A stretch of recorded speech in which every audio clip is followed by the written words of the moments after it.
been real. Happy holidays, everybody. I'm Sarah. And I'm Barry. And this week we actually have a special guest with us. I'm LadyAmmy. Nice to meet y'all. Hey! Yay! So we wanted to take a little bit of time away from our regular scheduled programming because we decided to do something a little interesting for this season. Yeah, we decided to do a gauntlet of sorts of holiday movies. Oh, it was a gauntlet. All right.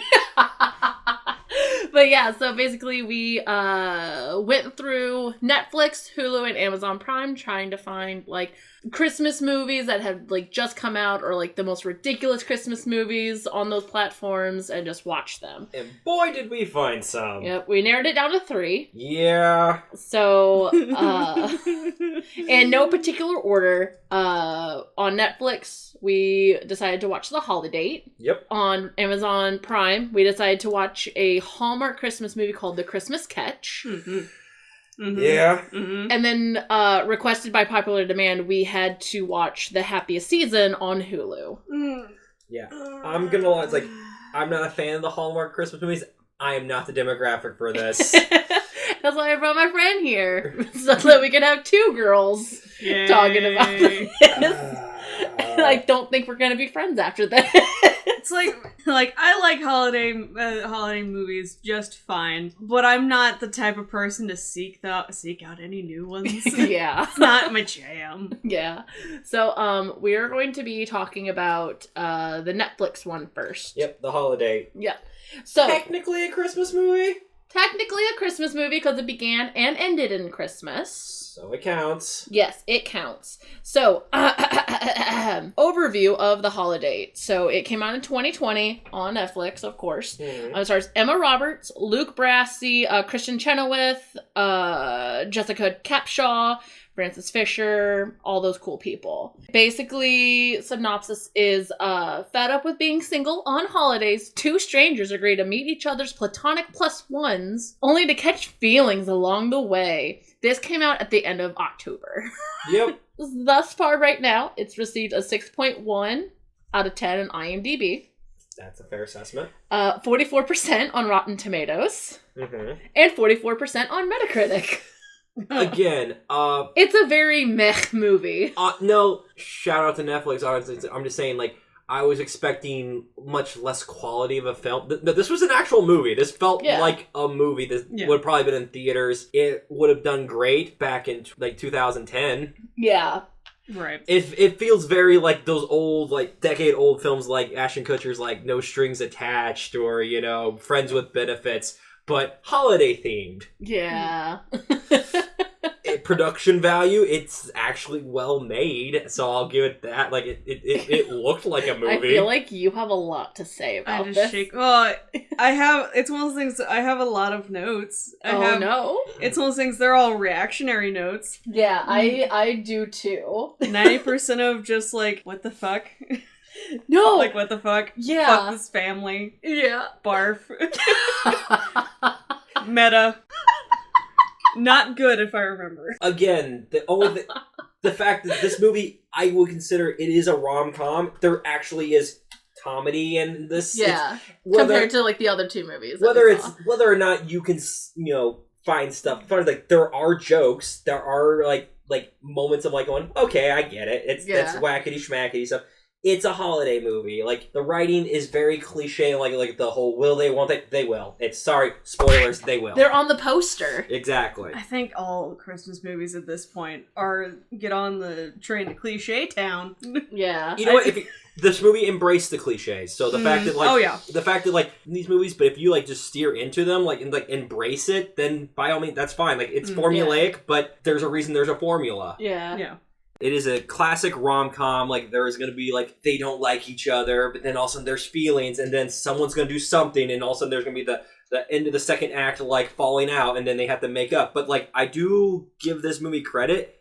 It's reverse. It's not the boy running at the airport to get the girl, whatever. It's actually the girl realizing that she's the one that, like, screwed things up. She's the one who done goofed. Yeah. So, like, but, like, I really liked it. Like, at the end, like, she gave, like, this big harrowing speech in the middle of the mall next to, like, the Christmas Santa and the Southern Baptist choir, and she's like, "You're the only one I want to go through chemo with," and everyone was like clutching their pearls, like, "Oh my god, oh my god!" And then like that was funny. And then she's like, "Oh no, and then like everyone's like looking at him like, "Are you gonna?" And he's just like, "Nah," and he like walks away, and I'm like, "Please roll credits right now." That was funny. But no, but I do like the role reversal. It was actually the man that was heartbroken, and like, it was the girl was like, good for them. The other Chris Hemsworth. But again, that's exactly. I was like, they wanted Chris Hemsworth, so they got discount Walmart Chris Hemsworth. I would call him discount Walmart Chris. Oh my god! I just called him not Hemsworth. I'm like, not Hemsworth was fine. Hemsworth was awesome because he was a very attractive man. Yes. No, I feel like if this movie came out like 3 years ago, it would have been. It would have starred Liam Hemsworth because Chris still had Marvel money. Yeah. It would have been Liam Hemsworth and like Anna Kendrick. Really, my only problem with the Holidate. Okay. Because like it's cliche, I get it. Like, it was a holiday movie. I switched my brain off for all of these movies, really. The whole point of the Holidate is you don't tell anyone that they're your plus one and your only friends and your platonic friends. But she had told, like, her whole family about this concept of the Holidate. Oh, yeah. And so, like, what's the point of, like, you get this friend to come with you so your parents lay off of you and trying to hook you up. But yet the whole movie, it's her mom making fun of her, the fact that she had to find a friend to bring her, and she's still trying to hook her up with a hot Indian doctor named Farouk. Yeah, exactly. The whole thing I didn't think about that. The whole thing was like, you're supposed to bring this person to your events or like holidays, so you don't have to like deal with like the conversations. But like, also, sorry, like, all Christmas movies aside, like, they always have to have, like, the overbearing mother. Fuck the mom and, the like, bitchy sister. Like, honestly, the sister in this one was fine. I thought she was okay. I wanted more Peter, the sister's husband, because he's from SNL, and I love him. Alex Moffat, he was great. The Eric Trump. Oh my god. Oh yeah, he was just like, his only problem was like, he was just too nice. Yeah, he was just too nice. But no, like, that was the other thing. Like, there was, like, conflicts with, like, she had, like, other siblings, and they had their own significant others, and, like, you had to deal with their plots, and, the whole movie, they're building up, like, there's gonna be conflict, and then they immediately drop them immediately. Like, they immediately, like, wrap it up in a big Christmas bow. Yeah. Also, I don't, this takes place in, like, Chicago, like, the Chicago suburbs. Yes. I don't understand the wealth demographic of these families. Like, they're in, like the shitty sides of the Chicago suburbs, but then all of a sudden they're at, like, rich people's, like, they all have a little lakeside resort area for 4th of July. Apparently they're humble in their own home, but they're super upper middle class. Or something, yeah. But all in all, what rating would you guys give The Holiday overall? I actually liked it. I would give it a 4 out of 5. Okay. I'll be different. I'll give it a B-. Okay. For me, I use a different scale, so I give it a 6 out of 10 because it's like, it's exactly what I expected the holiday movie was. Like, it didn't anger me. Flaws I have for this movie is just like, I'm not the demographic for it, but like, it's well made. It's just very, very cliche. And but you know what? That's fine. But moving on to the next one. So speaking of movies that angered me. Oh my god. Alright, so we're going to talk about the Happiest season on Hulu. Yep. Let me get into this. Stars Kristen Stewart, Mackenzie Davis, my newfound love of Daniel Levi. Oh my god. Aubrey Plaza, Alison Brie, Victor Garber, Mary Steinbergen, and so many A-list. The overview of it. A young woman with a plan to propose to her girlfriend while at her family's annual holiday party discovers her partner hasn't yet come out to her conservative parents. It has a 6.8 on IMDb, an 83% on Rotten Tomatoes, and a 69% on Metacritic. Good God. Why would you put your significant other through Why Why would you do that? So let me open it like with this. I am probably never gonna like this movie for one reason only. I was actually put in that situation back in college. Because there's one thing to be like, I need you here for moral support. Mm-hmm. Because shit happens like that. But to be put in that sort of situation where you are basically the shame. Yeah. I also want to clarify, this is supposed to be a rom-com. Yeah, it was not funny. Did not feel like that. This is like it's still like the formula of this movie is a very much like cliche like holiday Christmas movie, like conflict, like oh no, there's a misunderstanding, I think. But the subject matter is so heavy. Like, it's so heavy.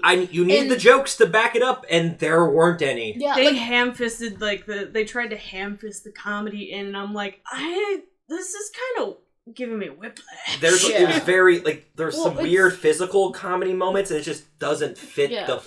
Well, like touching base on like what you said before, like it's not like any other regular holiday movie where like the miscommunication is like, oh, you're gonna pretend to be my husband, but like we don't actually are attracted to each other, or oh, turns out you're a secret prince from a far off country, and like it's nothing like that. It's I am lying to my parents about the fact that I'm gay. I also lied to you about the fact that I told my parents that I am gay, and then we're going to put up this huge facade and just lie about everything from the get-go. Literally. Only one member of that family is not a fucking asshole. Oh, that's Jane. That's Jane. I fucking love Jane. Hated everyone One of my notes Jane. is, I love Jane. Oh my god, she's such a nerd. Yeah.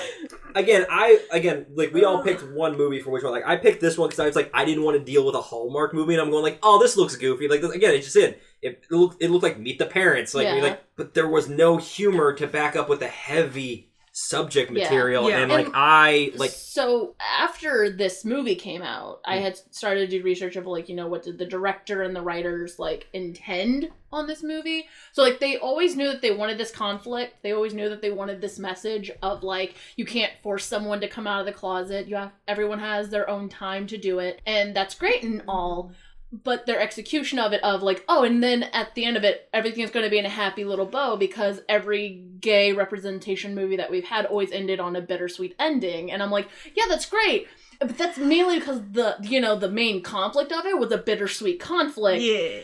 This movie could not be wrapped up in a sweet bow. This shouldn't have been a Christmas movie, because this is a tender point for so many people. Oh, yeah. You can't quite do this. We have to wrap it up because Christmas solves everything and everyone's happy at the end. Also, like, sorry, spoilers. Her parents are super supportive and okay with it, but before then, like, no, they were super homophobic. Yeah, it wasn't until like their party's fucking ruined that they're just like, well, I guess our kids are unhappy. Yeah, fuck this waspy family. Yeah, no. Like I put on here, worst mother ever. Like, this is the mother that is like the most overbearing of overbearing mothers. Like, she gives backhanded compliments like it's second nature to her. Yeah. And, like, the way that they always had to compete for their parents' love and stuff, like, yeah, you could fucking feel it. Yeah, you felt it. It was like cutting attention with the knife, and, like, you could tell no one was fucking happy by his family. Or I think everyone's just a little annoyed or mad about that because it maybe hits a little too close to home for most of us. Or like, so like, it's actually good. It's actually maybe some good representation. That's why it's like too real. It's like we go watch movies to escape from reality, and then this is like, this is a content warning for a lot of people. Yeah. Oh boy. Like, I have toned down my anger of this movie in the past 3 days because we saw it on Friday, and so I was like, I'm gonna give myself a couple days to not be so angry about this movie. This movie is just like, where can I say? It's just there's like, just so much, but like, I get what they were trying to do. Like, yeah. And you know what? If we live in a time where like the main characters like can be represented like this and like in a shitty holiday movie, isn't that like that's the goal? That's the goal. Is that we get our own mediocre fucking Christmas movie for the LGBT community. It's unfortunately that the movie just feels like the movie came out like back into 2000s, like early 2000s. Like Meet the Fockers kind of. Yeah. I keep bringing that up, but like with the Meet the Parents and stuff, at least there were like, Ben Stiller and their stuff, there was conflict and the parents were dicks and stuff like that, but there was comedy moments that this is getting heavy. Okay, fart joke. We move on, like stuff like that. Like they break the tension, but the tension's always there, and the whole movie it just keeps building up, and you're like, and the fact that like I said, the main like the Mackenzie Davis's character, like the whole time she's just Harper, she's like gaslighting not only her girlfriend but her ex-boyfriend, whatever. It's like Connor's sitting there and he's like, why did we break up? Did I do something wrong? Like, and she's not Yeah, she's not, like, giving him anything. Like, just be honest. Because, like, yeah. he still thinks he has a shot, because his parents are they're trying to meet her up with her ex-boyfriend, like, and he's just like, he's an okay guy. I mean, he's got perfectly safe. He's got towny energy, but he's just like, the whole time he's just like, we broke up, but I don't know why. Like, he thinks he still has a chance, and he's just wanting to know what he did wrong. Like, what was wrong with him that she broke up with him. I'm like, oh, man. So, like, talking about high school, like, let's talk about Aubrey Plaza's character. Oh, like, yeah. The only, like, put-together lesbian in this small fucking town. Saving grace of this movie. Yeah, and no one wants to have that thing where it's like, oh, you're the only other lesbian in this town, so obviously I'm going to hook up with you after I dump my toxic of a relationship girlfriend kind of thing. But, like, it makes sense because Aubrey Plaza's character, Riley is her name? Yeah, I think it was Riley. Riley is comfortable in herself to be open and honest about, like, what she is and who she is, and she's a successful doctor, and, like, she knows what she's doing. I'm sorry, if compared to fucking Harper and Riley, I'm gonna jump on that Riley train because at least she's open and honest with everyone about who she is. It wasn't even like a worry. It shouldn't have been a worry, because it's like, why would you be worried about Kristen Stewart's character cheating on you with Riley? Yeah. Like, because it's like, that's literally the only person she can fucking talk to in this situation. Because you literally have brought her into this new town to be your moral support. Yeah. And then it's like, then you pretty much just leave her fucking high and dry, and so who does she have to talk to? The only other lesbian in the town. Your ex-girlfriend. And so then you're all like, oh, I'm jealous and worried. It's like, why are they talking to each other? I fucking wonder why. Because, again, I hate to say this, like, another holiday movie staple is apparently cheating. Because every movie, because, like, you guys, we are ingrained, like, the trope of all holiday movies is that the couple that start at the beginning, they're not meant for each other, so she meets someone else in the movie, and then that's what happens. That's what I thought was going to turn out. And that's why, like, everyone, like, there's a lot of, like, hoping for Abby and Riley to end up together, because her partner is so terrible, like, you're thinking, like, oh, they're not going to get up, she's going to move on to the next one, because every holiday movie, that's how it works. That's the plot. But clearly, that was not what they wanted this movie to be, because they ended, because, Harper and Abby, they stay together, and you're like, no, this is such a toxic relationship. Like, I was surprised. Like, there's just so much to unpack with this movie. And, like, the fact that people are like, oh, this is really good representation. I'm like, no, it's not good representation. No, absolutely not. Like, the whole message of the story was, you know, everyone comes out at their own time. You can't force someone to come out just because it's more convenient for you to come out and all that stuff. But the fact of the matter is, like, yeah, we can't force someone to come out, but that doesn't negate the fact that you treated me like fucking shit. You know, like Harper treated Abby like shit for 5 days straight. Yeah, absolutely. And then she's like, I came out to my parents. Aren't you proud of me? It's like, exactly. But you were still a fucking bitch the whole time. Absolute garbage. I feel like I'm coming down on these fictional characters. But ladies, too much. But ladies, it's okay because then it's Christmas and everything's better again because you have to wrap the movie up. Yeah. Because Christmas, no one can be sad on Christmas. Yeah. Christmas is joy. It brings family together. Speaking of bringing family together, why did they feel the need to bring up that she was an orphan? Because she is an orphan. I get that. It's supposed to be a joke. Again, this is part of the comedy that we were given. Like, comedy scenes like that, and then there's, like, a weird physical, like, fight sequences that are supposed to be funny, and then there's that unnecessary mall cop scene. Like these characters, those characters were clearly in a Hallmark Christmas movie. Yeah. But, like, this movie, they're going, like, guys, it's just a you gotta weird... tone it down, that. But all in all, what's the rating would you give the Happiest season, guys? 1 out of 5. Damn. Oh, wow. I hated this movie. I definitely did not like it a lot. So to be different, I'd give it a C. It wasn't a waste of time, but it was definitely like I was shaking my hands in the air vigorously, going, "Why? Why is this happening?" Again, I'm gonna give it a 6 out of 10 because it's still a good production-wise. Oh yeah, production was fantastic. This feels like again. I was going into this thinking these were gonna be Hallmark movies, and the fact that this was actually there's production value. The casting, all the acting is like great. There's no I don't really think there's any bad acting. Like we hate the characters, but the acting is good enough. I'm just saying It's not money playing bad. That is true. Yeah, me. maybe Yeah, I okay. was a little harsh on it. Maybe if I do a little bit more research and get more people's opinions on it, my opinion may change slightly. But it was a personal. I feel like I was being attacked personally by this movie. Yeah, I feel very attacked. Luckily, the next movie we can all agree that it was dog shit. We were all personally attacked by this. So it is Amazon Prime's The Christmas Catch. We literally just finished watching it, actually. So this is the movie. This is what I was afraid of the entire Gauntlet was going to be. So this was like, I saw this on Amazon. I went, oh, I know what this episode's going to be on. So it stars Emily Alatalo. Sure. Franco Lopresti. Yep. Lauren Holiday. Yannick Truesdale. And Janelle Williams. Maybe they think it's Lauren Holly. Lauren, yeah, shut up. Shut up. All of these are blending together, I'm sorry. The overview of it, I was reading this to Barry, and he said, oh, we have to watch this. So... I regret it. Detective Mackenzie Bennett is hot on the trail of Carson, a suspected diamond thief, and goes undercover to catch him in the act. While working, Mac not only falls for Carson, but begins to suspect that he's been framed. Oh no. This movie felt like a Mad Lib for Christmas movies. Yeah. It is a 5.5 on IMDb. That's too generous. They don't have a Metacritic score on this, but it was probably not. I wonder why. But they had a 42% on Rotten Tomatoes. Yeah. So that's a little generous too. This movie. Now, this again, when I thought we were going to make these movies, this is what I thought all the movies were going to be about. Cause that's why I picked like the Happiest season, because I wanted like a breather. But boy, this movie was bad. This was so bad. No one understands how cops work. Yeah. Or we're not even cops, and we were like, no, you can't do that. There was no research in this movie. Oh no.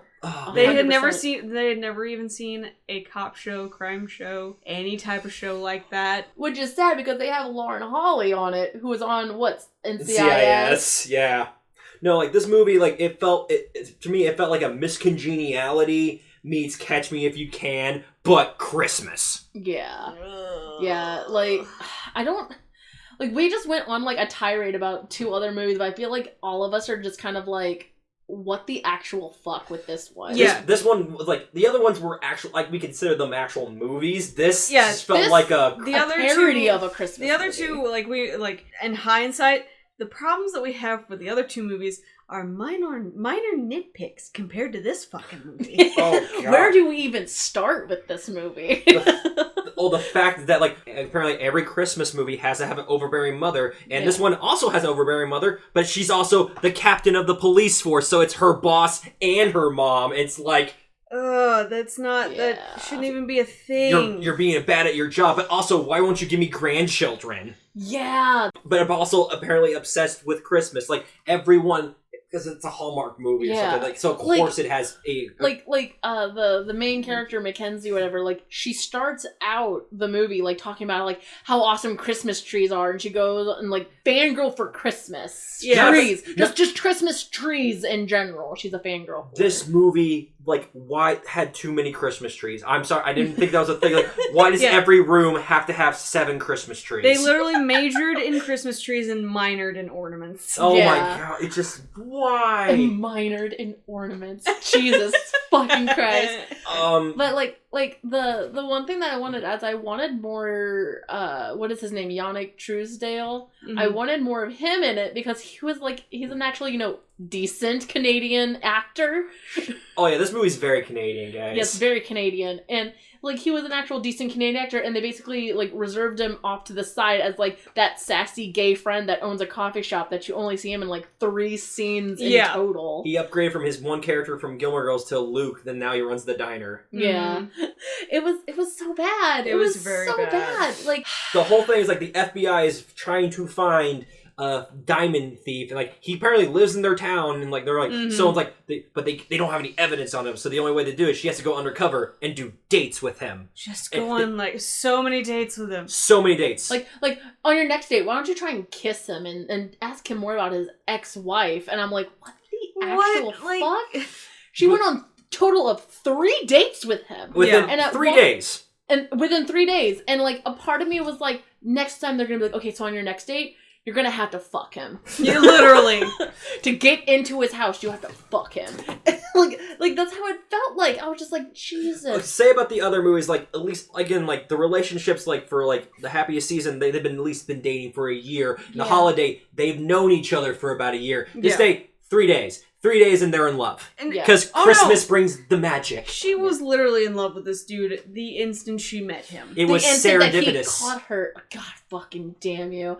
No, it's like the instant that he caught her after she fell off a stool trying to fix a Christmas tree. She was so wobbly on heels. Oh my god. Now, this movie definitely was cliche, but in the wrong reason. Serendipitous. That was like the whole thing, and like they kept bringing it back, and they're like, he's like, oh, it's really serendipity. She goes, what did you say?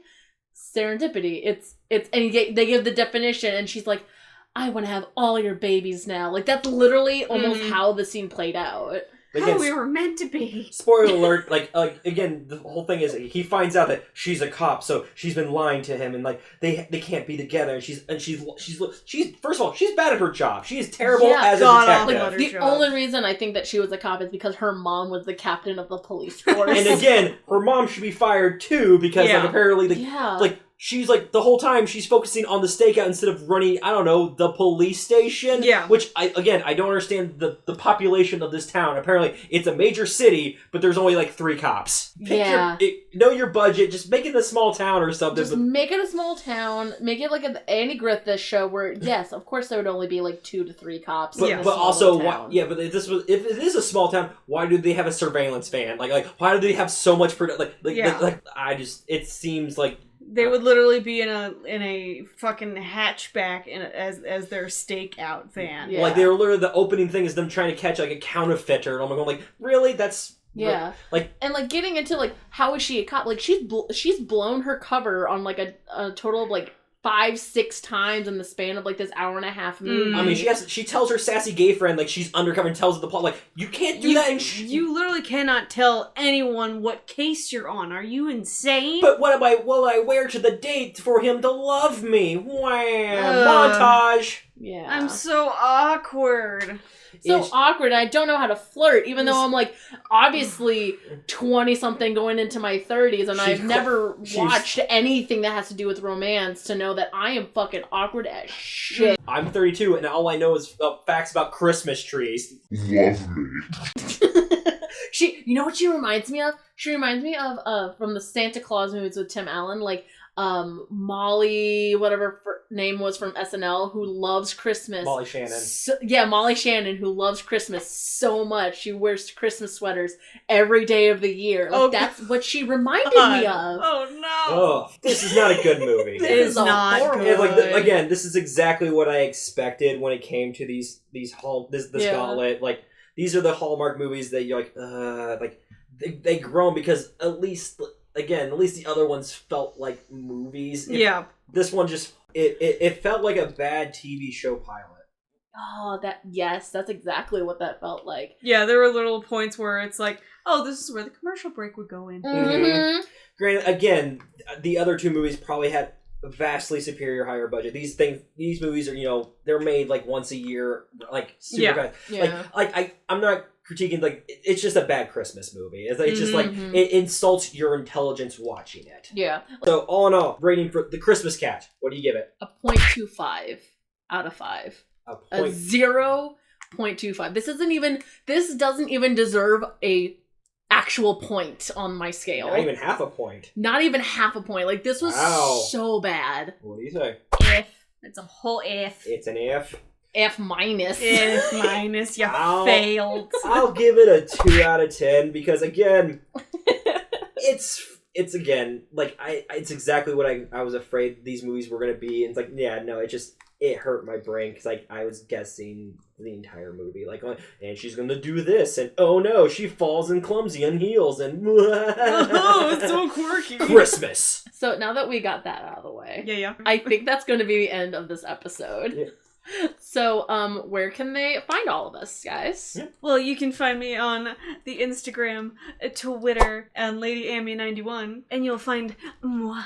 And you'll find me on Twitter at Scriptworthy. And as always, I'm at FilmBuff89. Happy holidays, everyone. We got a couple more holiday movies coming up, but again, till next time. Merry Christmas, Hana Kwanzaa. And it's been real. Bye, guys. Bye, guys. Bye.